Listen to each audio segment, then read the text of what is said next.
Ketemu lagi dengan saya Fauzi dari Travelensa Official. Masih di Tubingen, tepatnya di mana ini ya? Di Old Town-nya gitu, downtown-nya Tubingen. Jadi kali ini aku mau ngebahas sesuatu nih. Ada pertanyaan dari temen di YouTube. Jadi ada yang nanya tentang part time di Jerman ya. Boleh share juga dong, selama di Jerman pernah kerja part time apa aja? Apakah bisa kuliah sambil kerja? Terus gimana yang interaksi sama orang-orang di sana? Oke, kali ini khusus buat part time lover ya. Jadi saya sendiri selama di Jerman ngikutin apa namanya kegiatan sehari-hari. Waktu sprachkurs sekolah bahasa, aku juga ada part time. Waktu kuliah juga ada part time. Dan sampai kerja pun sebenarnya bisa part time. So, aku sendiri ada beberapa pengalaman kerja ya. Jadi untuk pertanyaan pertama dulu tentang apakah kuliah di Jerman, apakah kuliah di Jerman bisa sambil kerja atau enggak? So, jawabannya simple, ya, sangat bisa. Jadi di Jerman sendiri dilegalkan mahasiswa student buat ambil part time. Cuma ada peraturannya ya, jadi maksimal itu kalau tidak salah 20 jam per minggu. Cuma biasanya standarnya kita dapat vertrag, dapat kontrak kerja itu untuk 1 minggu cuma 12 jam. Karena ada apa ya, kesepakatan antar negara, terutama di Eropa ya. Jadi ada istilahnya bolonya reform, karena di bolonya sendiri kalau nggak salah ada kampus tertua, makanya waktu itu ada kesepakatan yang membahas salah satunya tentang pembatasan mahasiswa untuk kerja. So, kali ini form itu sendiri bagus ya sebenarnya untuk melindungi mahasiswa buat biar nggak gila part time gitu. Jadi ada batasannya. So, walaupun mereka bisa kerja, tapi dia nggak ngelupain kuliahnya. Karena dulu sebelum ada bulunya reform itu banyak ya mahasiswa itu malah fokus ke part time-nya. Jadi kuliahnya terbengkalai. Sampai sekarang pun sebenarnya banyak yang seperti itu. Ini terus berapa banyak sih kita dapat uang dari kerja part time 12 jam per minggu? Ya bisa dikatakan kalau 12 jam per minggu, misal kita ambil 1 minggu tuh 2 hari, berarti 6 jam. Jadi berapa banyak kita bisa earn money dari 12 jam kerja per minggu? So, beda-beda sebenarnya. Cuman standarnya kalau di Jerman sendiri, istilahnya tuh kita sering nyebut Nebenjob atau Studentenjob gitu. Itu memang standarnya 12 jam per minggu kita bisa dapat sekitar 400 sampai 450 euro per bulan. Untuk biaya hidup sendiri sebenarnya relatif ini ya, berbeda-beda ya tergantung daerahnya. Kalau misal di Jerman bawah atau Jerman Selatan ini memang rada mahal. Mungkin 450 tuh nggak cukup. Bisa dicukupkan tapi sangat mepet. Tapi kalau misal di Jerman atas, kayak di Berlin, terus di mana ya? Halle, Jerman, kebanyakan Jerman atas atau Jerman Timur ya. Itu biaya hidupnya lebih murah karena memang sewa rumah misalnya itu lebih murah, 150 euro bisa dapat untuk per bulan. Kalau misal di bawah, di tempatku di sini di Tubingen atau di Munchen itu 400 sampai 450 per bulan, cuman buat rumah, belum asuransi. Sekarang asuransi mahasiswa sendiri tuh 1 bulan 100 euro, bisa bayangin ya. Untuk asuransi sama rumah aja udah habis berapa. Terus buat makan, ya kalau kalian masak ya memang, tapi memang jadi budaya di Jerman ya, setiap mahasiswa itu kebanyakan masak. Ya sesekali makan di luar, cuma kebanyakan mayoritas memang masak. Karena apa? Karena memang terutama kalau yang dari Asia misal nggak cocok dengan makanan-makanan Jerman kalau kita beli di luar. Jadi lebih murah kita belanja mentahan, udah jelas terjamin kebersihannya, terus cocok sama lidah kita masing-masing ya, dari negara masing-masing. Misalnya di Indonesia masak nasi, terus opor apa segala macem, bisa kita dapat bahan-bahannya di Asia Mart. So, itu untuk masalah part time ya. Cuma kabar bagusnya, kita sebenarnya nggak cuma 12 jam per minggu bisa kerja, jadi grensenya atau batasannya sebenarnya kita bisa kerja 20 jam per minggu. 20 jam per minggu sendiri kita bisa earn cukup lumayan banyak.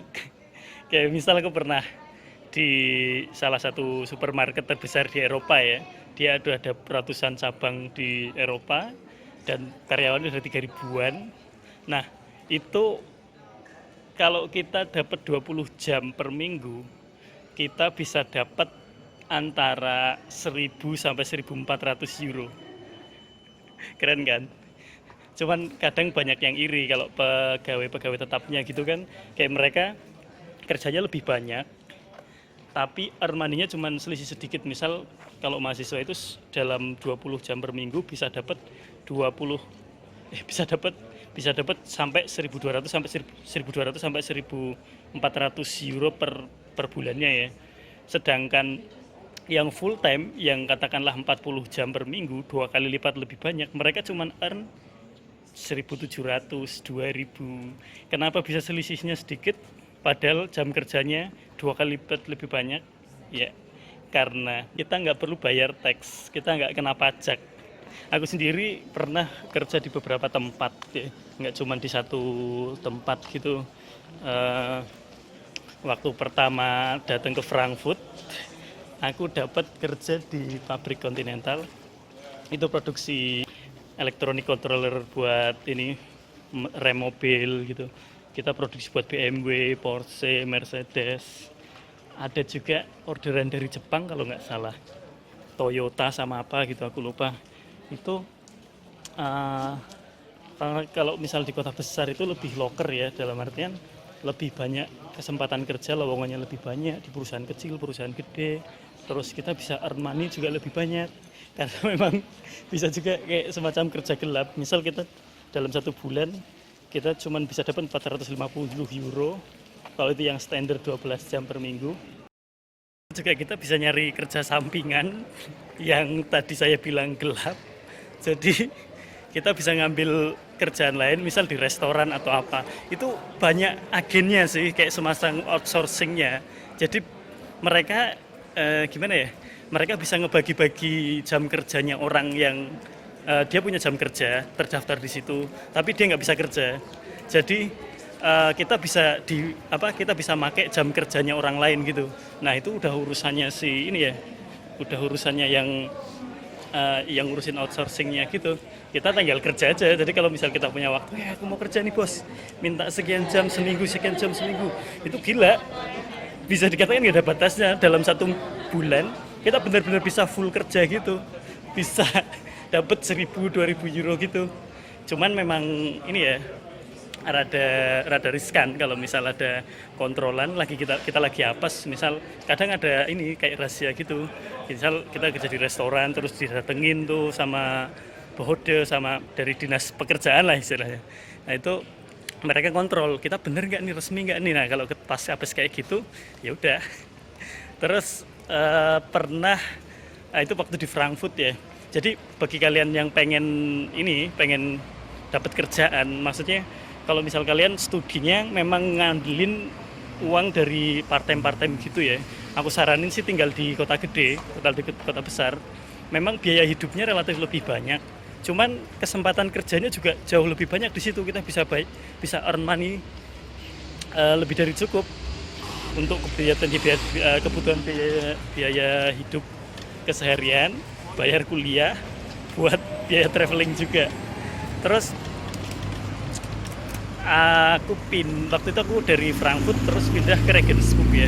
Nah di Regensburg itu sendiri aku pernah kerja macam-macam waktu di Regensburg. Itu struggle banget karena Regensburg itu sendiri kayak separuh lebih kecil jumlah penduduknya gitu dari Frankfurt. Otomatis kalau jumlah penduduknya lebih kecil, perekonomian separuhnya kan logikanya. Nah ternyata benar waktu ke situ susah juga tuh dapat kerjaan. Ya macam-macam. Waktu itu terpaksa sampai yang benar-benar sempat kehabisan uang. Karena memang udah aku niatin waktu awal berangkat ke Jerman, kalau misalnya untuk kehabisan uang, aku nggak mau minta sepeser pun uang dari orang tua, dari keluarga. Jadi aku nggak mau dikirim dari Indonesia. Ya gimana cara survive-nya? Misal minjem dulu. Nah, nanti kalau misal kita udah dapat kerjaan, kita bisa ini balikin uangnya.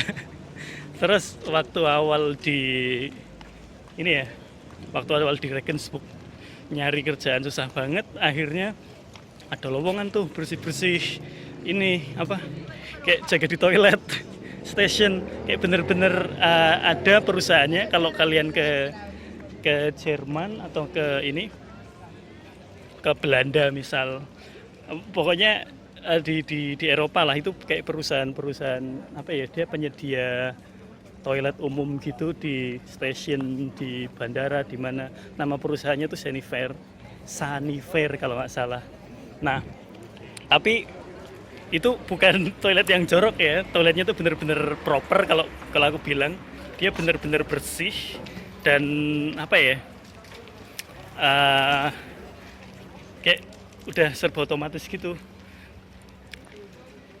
Tapi ya tetap aja sebersih-bersihnya toilet, ya namanya tetap toilet. Secanggih-canggihnya toilet, namanya tetap aja toilet gitu kan. Jadi mau nggak mau kita harus benar-benar kerja keras tuh. Waktu itu aku memang ngambil apa aja yang memang ada waktu itu, karena memang udah mepet, udah kehabisan uang. Waktu itu minjem temen, terus sempet numpang juga waktu awal pindahan itu, nggak punya rumah ya. Jadi akhirnya aku ambil itu sampai beberapa bulan buat biaya hidup sementara. Waktu itu dapatnya tuh per jam kalau nggak salah di situ 9 euro Pak ya. Akhirnya sambil jalan aku nyari-nyari juga, akhirnya alhamdulillah dapat juga di sebuah supermarket terkenal di Jerman. Tapi dia memang khusus menyediakan apa ya, kebutuhan-kebutuhan hidup di desa-desa kecil. Nah di situ aku cuma dapat basis 450 euro per bulan. Kerjanya lebih banyak, itu udah 12 jam kerja gitu. Aku nyari-nyari kerjaan lagi, akhirnya dapat di perusahaan konstruksi. Cuma di situ aku tuh nggak kerja di bagian konstruksinya, tapi di situ aku jadi mata-mata gitu, nyamar. Aku nyamar sebagai pegawai perusahaan lain, seragamnya juga beda. Nanti kalau ditanya, kamu dari perusahaan mana gitu kan, dapat ID card, terus ditanya gitu kan, aku dari perusahaan ini gini gitu kan. Nah padahal di situ sebenarnya aku nggak ngerjain kerjaan itu, aku cuman kayak apa ya, nyatetin lah pokoknya si A ini kayak gini, si B ini kayak gini. Nah pas jam istirahat dia korupsi nggak, lebih dari yang ditentu nggak, misal standarnya memang setengah jam istirahat waktu kerja. Nah dia benar-benar setengah jam apa enggak, kadang ada yang molor 10 menit, 5 menit. Nah tuh aku catetin tuh. Terus waktu kerja mereka banyak ngobrol apa enggak, ngerokok apa enggak. Pokoknya kerjaan kayak gitu sih, kayak audit gitu secara diem-diem. Nah dari situ aku earnnya lumayan gede tuh waktu itu. Cuman ya capek sih, aku sendiri nggak suka kerjaan kayak gitu. Karena apa ya, mungkin resikonya gede ya, kalau sampai ketahuan bisa dipukulin tuh sama karyawan itu, karena aku nge-report apa yang mereka lakuin, mereka nggak tahu gitu kan. Terus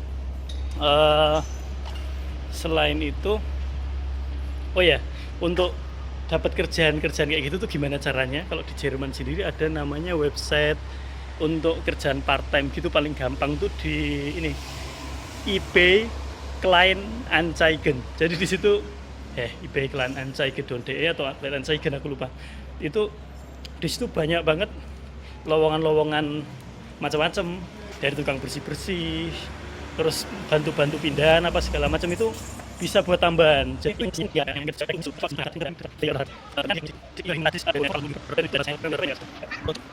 pertanyaan selanjutnya,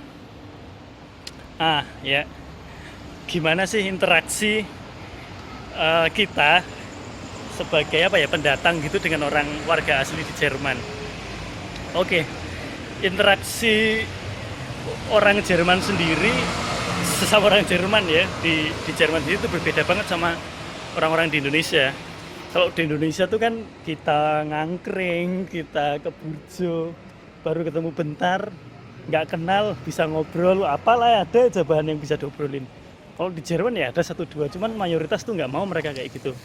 Beda banget kulturnya sama di Indonesia. Jadi kalau nggak bener-bener kenal, kalau kita nggak bener-bener tuh kayak nggak bener-bener kenal, kayak mereka nggak mau ngobrol sama kita. Uh, biasanya kalau misal apa ya, oh ya, budaya orang Jerman sendiri tuh tertutup juga ya sama orang-orang asing, bahkan sama temen yang nggak kenal gitu. Kayak misal kalau kuliah di Indonesia cuman satu kelas atau apa tuh bisa akrab, kalau di sana tuh nggak bisa. Kayak ya kayak sebatas profesional, kita satu kelompok nih misal ngerjain tugas atau project gitu ya, ya udah kita cuman interaksi sebatas di project tersebut. Kalau misal kita ngerjain bareng, selain dari itu mereka nggak mau kayak tuker kontak lah atau apa segala macem. Mereka sangat tertutup.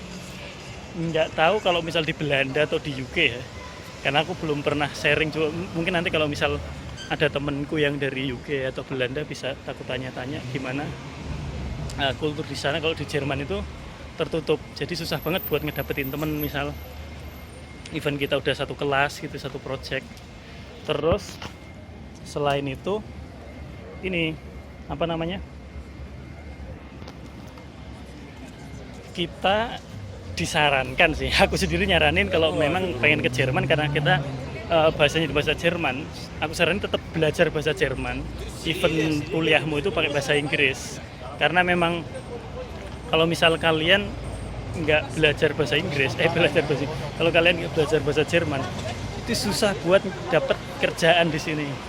Karena kebanyakan kerjaan itu memang ini ya, kerjaan yang benar-benar berinteraksi langsung dengan masyarakat asli Jerman. Jadi memang salah satu syarat yang dicantumin, kebanyakan tuh bisa bahasa Jerman.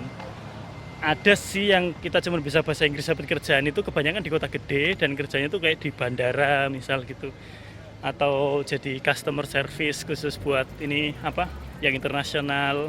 Atau kalau misal di universitas juga ada kerjaan buat student.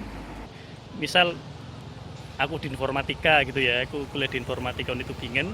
Nah di situ biasanya kalau misalnya ada lowongan-lowongan buat student, entah programming atau memang yang berkaitan dengan hardware, mereka juga memberi kesempatan buat mahasiswanya tuh berpartisipasi di situ, earn money di situ. Dapatnya lebih besar daripada yang 5 sampai 450 euro ya. Kita kalau di situ bisa dapat sampai 700-an euro per bulan. Jadi lumayan, kayak kita bisa saving lumayan banyak di situ. Tips juga bagi kalian yang pengen nyari ini apa ya, earn money dari internet gitu. Terutama buat yang kerja apa ya, terutama buat yang studi di luar negeri tapi dia nggak bisa kerja atau kerja cuma terbatas gitu, itu kita bisa dapat tambahan dari internet. Katakanlah kalau kalian bisa desain atau apa, itu bisa akses di guru.com, upworker.com, terus banyak banget lah. Itu nanti aku bahas sendiri di ini ya, video tersendiri detail tentang itu, karena memang temanya tuh luas banget gitu. Biar lebih detail aja, aku cuman mention 1-2 website aja biar bisa kalian pelajari untuk awal, detailnya nanti. Oke, mungkin video kali ini saya cukupkan sampai sekian, kan udah sore, harus pulang, udah mau maghrib. Nanti kita bahas tema yang lain lagi di jalan-jalan selanjutnya. Biasa karena memang di sini cuacanya enak banget kalau misal buat jalan-jalan sore gitu. Oke. Sampai ketemu lagi di video selanjutnya. Jangan lupa subscribe, like, dan share video ini. Dan tulis di kolom komentar kalian pengen tahu tentang apa, nanti aku bahas lebih detail di video selanjutnya. Oke, salam dari saya, Fauzi. Jangan lupa akses dan subscribe lagi channel saya, Travelance Official YouTube channel. Oke, bye-bye.